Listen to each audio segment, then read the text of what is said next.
পোপো live বা V1 অ্যাপ্লিকেশনের আপনার ফ্যান্স ক্লাবে যদি যুক্ত হতে হন, মনে করেন এই যে ফ্যান্স গ্রুপ রয়েছে একটা, এই ফ্যান্স গ্রুপে যুক্ত হতে গেলে এখান থেকে আপনি তাদের গ্রুপে মেসেজ করতে পারবেন ফ্যান্স গ্রুপের আপনার ফ্রেন্ডের সাথে, মানে ফ্যান্স মানে যেখানে মেম্বার থাকে।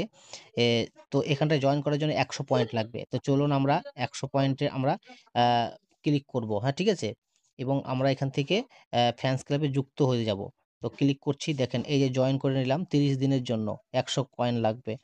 এবার জয়েন হয়ে গেছি। ঠিক আছে? দেখেন সাকসেসফুল হয়ে গেল জয়েন। এবার যদি আমি পরের মাসের জন্য আমি আবার যদি রিনিউ করতে চাই, তো আমরা এখান থেকে অ্যা আবার এখান থেকে পয়েন্ট লাগবে। ঠিক আছে? রিনিউ করতে গেলে আবার ১০০ লাগবে এবং এভাবে আমরা যদি ৩০০ এখান থেকে পয়েন্ট লেখা আছে, তো ৩০০ লাগবে না এখন। তো রিনিউ করতে গেলে ১০০ করে লাগবে। ঠিক আছে? স্পিকিং দ্য লাইভ রুম, আ আপনি ১৫ টা করে মেসেজ এখানে লেখা আছে, সেন্টেন্স লিখতে পারবেন এবং লাইভ রুমে ফ্ল্যাগ দিতে পারবেন। তো এই অপশনগুলো রয়েছে। তো এবার এই ফ্যান্স ক্লাবের মেম্বার হওয়ার তো হয়ে তো গেলেন। তো এই ফ্যান্স ক্লাবের মেম্বার থেকে আপনি যদি বের হতে চান তাহলে আপনি কি করবেন? তাহলে আমি আরেকবার আপনাকে বোঝানোর চেষ্টা করছি। ফ্যান্স ক্লাবে ফ্যান্স গ্রুপের মেম্বারে ক্লিক করবেন। এই যে উপরের দিকে লেখা থাকবে। আমরা এই ফ্যান্স গ্রুপের মধ্যে ক্লিক করব। ফ্যান্স গ্রুপের মধ্যে ক্লিক করার পর এখান থেকে এপ্লাই টু জয়েন। তো তো ফ্যান্স গ্রুপে জয়েন করলে পরে একটা এপ্লাই বাটন চাবে। তো এপ্লাই বাটন করলেন। করার পর আপনারা এখান থেকে তাকে হ্যালো, হাই কোনো কিছু মেসেজ করতে পারবেন। ঠিক আছে?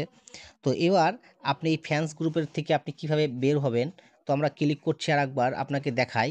তো এই যে এই ফ্যান্সের ক্লাবের মধ্যে ক্লিক করেন এইখানে ক্লিক করেন।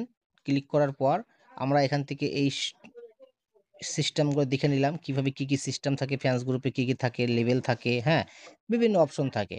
তো আমরা এই ফ্যান্স গ্রুপের মধ্যে ফ্যান্স গ্রুপে ক্লিক করব। ক্লিক করার পর এন্টার গ্রুপ, গ্রুপে ক্লিক করলাম। গ্রুপে ক্লিক করার পর এখানে মেম্বার কয়জন আছে সেগুলো দেখতে পাবো। যেখানে ২ জন ৩ জন মেম্বার এখানে অলরেডি আছে, হ্যাঁ?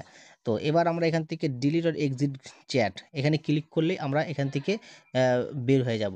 ঠিক আছে? তো আমরা এখান থেকে ডিলিট এক্সিট করার পরেই এই দেখেন গ্রুপ চ্যাট, এখান থেকে কনফার্ম বাটনে ক্লিক করে দিবেন। তো আপনি এখান থেকে ফ্যান্স গ্রুপ থেকে বের হয়ে গেছেন অটোমেটিক। এই দেখুন ফ্যান্স গ্রুপে ক্লিক করলে আপনি এখান থেকে আপনার যে গ্রুপের মেম্বার যে কয়জন ছিল, ফ্যান্স গ্রুপে ক্লিক করেন আরেকবার। এই দেখেন এখানে আবার কি দেখাচ্ছে? Apply to join. তো এখানে এপ্লাই টু জয়েন করলে আপনি এখান থেকে আবার জয়েন করতে হবে। ঠিক আছে? তো এই দেখুন apply to join A click করছি।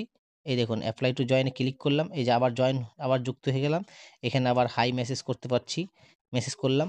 এবার আপনি এখান থেকে গ্রুপ থেকে বের হওয়ার জন্য আবার এখানে এই উপরে যে একটা সিম্বল রয়েছে, এই সিম্বলের মধ্যে ক্লিক করেন। এই দেখেন ক্লিক করার পর এখানে আপনার মেম্বারে আপনার নামটা দেখাচ্ছে। ঠিক আছে?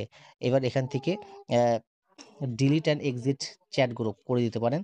তো আপনি এখান থেকে delete and exit chat group click করে দিয়েছেন। আপনি এখান থেকে বের হয়ে গেছেন। বাস এই এতটুকু জিনিস। ঠিক আছে?